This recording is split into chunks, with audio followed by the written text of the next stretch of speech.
Okay, good afternoon, everyone, and thanks for joining us in this special webinar in a series of briefings dedicated with dealing with the aftermath of the 2022 elections. I'm Talia Dekel-Fleissig, Vice President of JPC. Last week, we had the opportunity to host a Knesset member from the coalition, credited for some of the content of the agreements, which led to its formation. Today, we are honored to host Merav Michaeli, head of the Labor Party and until recently, Minister of Transportation, about her plans for this term. Michaeli has been an MK for the past decade, sitting on the Foreign Affairs and Defense Committee and its subcommittees. Her parliamentary activity is extensive and has included work on many fields, but specifically economy, gender equality, religion and state, LGBT rights, workers' rights, and the peace process. MK Michaeli, thank you very much for joining us. I know you have a busy schedule. Thank you for having me. It's a pleasure being here, and not for the first time. Not for the first time. And glad to have you back. So now that the new government is a fact on the ground, how are you feeling about the future? Any optimism to get 2023 started with? You know, I believe that optimism is a political choice. I always take it back to what the late Prime Minister Golda Meir, the female Prime Minister, back then she was really one of few, still not one of too many. And she always said a Jew cannot afford the luxury of being a pessimist. So totally optimism. When I look back at this year and a half, which was extremely intense and demanding and complicated and complex and all of the above, and a coalition that was unprecedented in Israel, right and left sitting together and trying to find common ground for the benefit of the state of Israel. And when I look at what we were able to achieve in the transport ministry and really changing reality in a very, very profound way, my optimism is enhanced. So certainly optimism, even though I did not vote for this government and probably will vote against it many, many times in the near future. Okay, so we'll get into that very soon about what kinds of things can be voted against and what kind of things perhaps can be voted together down the line. If we can get your immediate reaction on the most current events happening right now. Basically in the news, we're hearing mostly about the ascension of Minister Ben-Gurion to the Temple Mount, but we also heard a lot of talk this morning from opposition members taking pride in the fact that the past government was the government with the most ascensions by Jews to the Temple Mount. So what is your reaction to both of these issues? So first of all, you could hear opposition to going to the Temple Mount from the coalition itself, from the ultra-Orthodox in this opposition, whom it's interesting that when they were together in the opposition, they were silent about it. But now, as part of the coalition, they are vocal about it. And they are stating that the Jewish halacha is actually very much against going to the Temple Mount. So this will be interesting to see. And I think that even if not for what I would consider political, rational, Knesset member Michaeli, you were just glad to be back. I apologize for the electricity here. So what I was saying is that it will be interesting to see if not for the rational political reasons of international relationship, and specifically, of course, with our closest allies, Jordan, Egypt, with the Emirates, and with other partners. If not for security reasons, then maybe for religious reasons, we will be able to see some moderation in everything that has to do with the Temple Mount in the near coalition. But first of all, of course, you know, the former Minister of Domestic Security was from Labor, my colleague Omer Bar-Lev, who managed to really derive change through our policies and bring down the number of casualties from violence, especially within the Arab society in Israel, and reverse the trend for the first time in 6 years, down from 126 dead to 1 and 6, which is still huge and horrible, but so much less. There was so much work that was done in creating a less violent atmosphere in Israel in every possible context. So I can only hope that the new minister will focus on continuing this trend. And of course, I wish him luck in doing that. But with your permission, it's important for me to state that what we're seeing now in this government that really looks like a big drama, and to some extent, of course, it is very dramatic. It's a coalition that it's not that we haven't seen in a composition before that, but maybe the way they speak and the coalition agreements are very extreme. But it's important to understand that it did not just, fall out of the sky like one day. It's not like a bang. This is actually the result of a process that's been taking place ever since the Netanyahu era, which started in 1993, when he first became chair of Likud and head of the opposition, and started the campaign that led to the assassination of the late Prime Minister Yitzhak Rabin, and stopping, the Oslo Accord effectively, and really created this narrative that said the right is good for the Jews and the left is good for the Arabs. Basically, the right is Jewish and the left is Arab, and is delegitimized. So what we're seeing now is the success of and yet another stage, I would say, of the success of this campaign in really crushing very effectively the political camp and the political power on the other side. And this is the challenge that we, on the liberal Zionist part of the political map, are facing. Rebuilding this power now, using the time that this government is in power in order to really recuperate and rebuild a political power that can represent what really the majority of Israelis want. And this may be the most important thing to stress. Even now, with this seemingly strong coalition, and it remains to be seen how strong it really is, it's amazing the gap between the policies and the ideologies that they are leading to the things that Israelis really believe and want. Because of this campaign of propaganda and incitement that's been taking place for so long, Israelis vote on things that are not necessarily their priorities in day-to-day lives. And the majority of Israelis still believe in civil equality, in gender equality, in equality for the LGBTQ plus community, for the Israeli Arabs. They strongly believe in social democratic, economic and social policies, in separation of state and religion, and they even support to a small majority the two-state solution.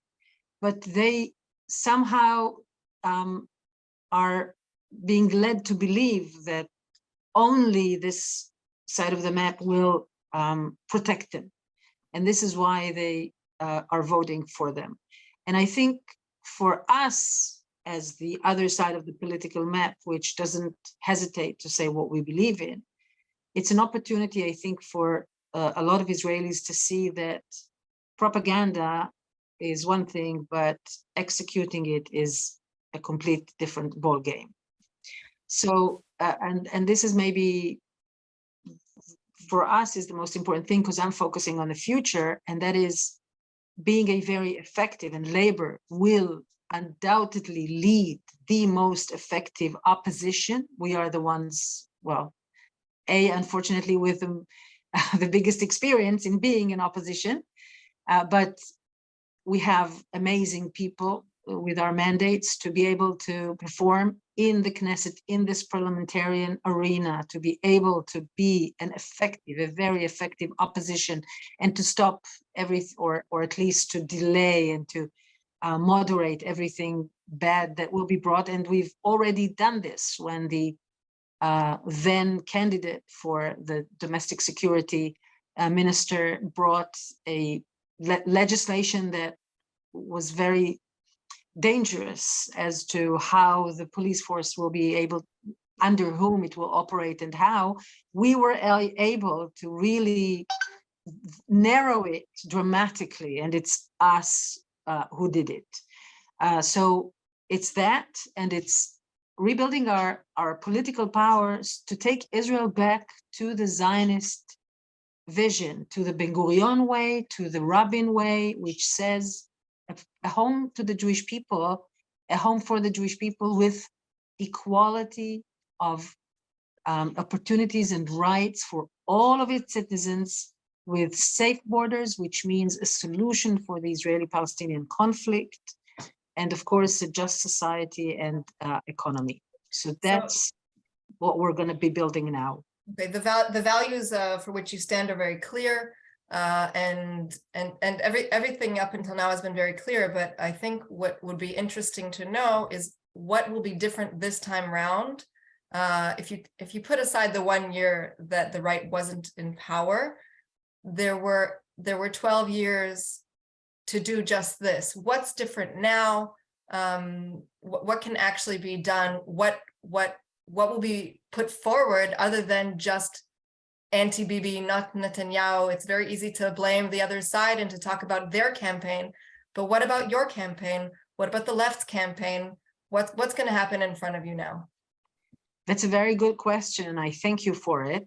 So first of all, for me, it's the first time that I am chair of labor and am able to really do the things that I believe in and have been believing for a long time, and that is putting forth exactly what you're saying, our ideologies, our proposition for the state of Israel, for the Israeli society, and putting that on the table, and not the anti-anything, but the for, and really reintroducing, I think, Zionism to Israelis, because many of them grew up on the current reality and don't even know anything else. And it's up to us to present it, an updated version of what Israel should be, and that's what we're going to be doing. Do you regret at this point your decision not to unite with Meretz ahead of the election? This was a decision that was criticized even by those closest to you, and the result was that Meretz didn't pass the threshold, and your party barely made it in. Well, unfortunately, we miss 1,300 votes in order to have our friend Ram Shefa, the 5th mandate, in. But I'm really focusing on the future. Meretz is a sister party and a close friend. I just congratulated Zehava Galon for her birthday this morning. The values that we stand for are something that, I need to go on fighting for and working in order to, as I said, rebuild the political power. That's what I'm focused on right now, in bringing every power from the outside and the inside to collaborate and to build an alternative, which politically we do not have at the moment. Okay, you mentioned the successes of the ministry which you headed in the last government, the Ministry of Transport, but actually the Ministry of Finance had an annual report that said that you were left with a 7 billion shekel surplus, which can indicate, poor execution. Do you agree with this? Is this indeed a failure? What were the reasons? And maybe some words of advice for your successor. I don't know this report. I know that the extent of cash that was used in the transport ministry was unprecedented, certainly for 1 year. We launched so many projects and we released so many projects that were stuck. And moreover, I think, and it's important in this context to mention enhancing the relationship with our allies, first of all, in the area, reopening all the crossings to Jordan, to Egypt. To Egypt, it's 24 hours a day already, and Jordan, we're working on getting back to 24 hours, or some of them for the first time to 24 hours a day, signing agreements with the Emirates, with Turkey, restoring Israeli flights to Turkey after 15 years, again, restoring flights to Sharm el-Sheikh for the first time in I don't know how many years, like ages, signing agreements with the Emirates, developing new options of collaborating, maybe, I mean, a railway to the Gulf is already spoken of, but we've pushed it forward, as well as thinking of what we should do in the meantime until it's built.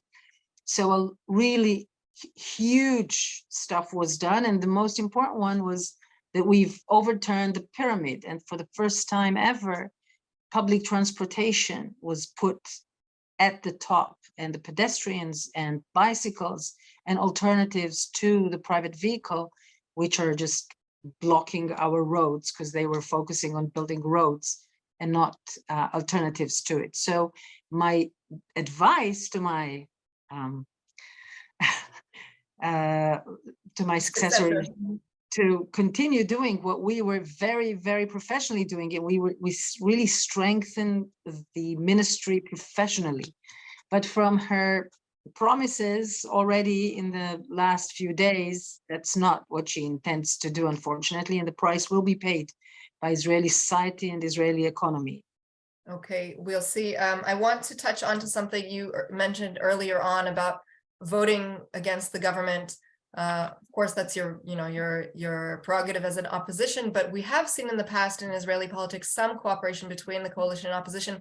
Do you see any issues, perhaps issues that are important for both sides that you think can be cooperated on in the next 4 years, or however long this term will be? Well, first of all, in a healthy democracy, working on both sides of the aisle is something desired, and that is something that, again, in a healthy democracy should be taking place. In the past, for sure, I collaborated with people from the coalition, and I never voted against something I believed in, and I'm not going to start doing it now. Question is, how many things do we really have in common? Not with the other side of the people who voted for this government, but how many initiatives that we can agree to will they be bringing? I'm just not sure about that. And it's in Israel, it used to be, I have had the privilege of being a part of creating a reality in which things such as women's rights were not a question of right and left, but right now in a coalition that out of 64 has barely, I don't know, like 9 women on, it became also a very, very polarized issue. So we will have to just be on guard for everything. And as always, anything I can subscribe to, I will vote for it. But God knows we will make sure to fight against everything we are against. You mentioned the lack of women in this government, and even less so the ministers, and also earlier on talked about Golda Meir in a very different era in Israeli politics. Do you think that the current situation is some sort of reflection of Israeli society at large, or is it just the way the politics work at the end of the day in this specific government? Again, thank you for this question. It's a very, very, very important point. It's amazing the extent to which our politics does not represent Israeli society.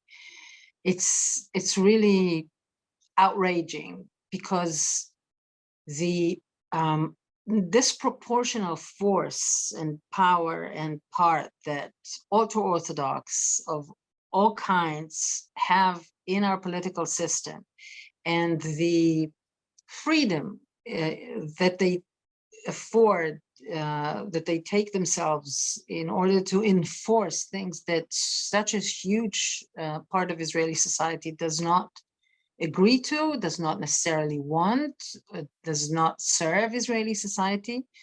And it's amazing that, when you look at other places in the world, and Israel is not the only place that struggles with far right and with populism and with these kind of harmful and dangerous phenomena, you see that in Israel there's a very interesting, I would say, collective psyche that on one hand, people are led to believe that, they should be afraid of an enemy, but at the same time, they don't see themselves and they don't want to see themselves as racists or as excluding anyone. No, feminism, generally speaking, is a very mainstream issue in Israel. The gay community is widely accepted in Israeli society. Israeli Arabs are something that, you meet every day in so many workplaces and other places, and they are to a large extent accepted by the majority of Israelis, etc., etc. So there's this kind of ambivalence that Israelis live in that is created by abusing a very primal fear that exists in people in general, but in Jewish Israeli society specifically, and has been exploited for a long time to create a distorted political map. And it is our work, our side. It's like you said before, it's one thing to speak about what the other side, it's important to recognize what the other side does and to realize that it's not something that just, people did not just wake up in the morning with that. But they really were led to believe by very strong and ongoing for a long time manipulations. And it's our side of the map, it's our work, and it's our responsibility to change that. So when you asked what are we going to do, this is what I'm going to be focused on. Okay, one or two questions, if that's okay, before I know that we've almost run out of time.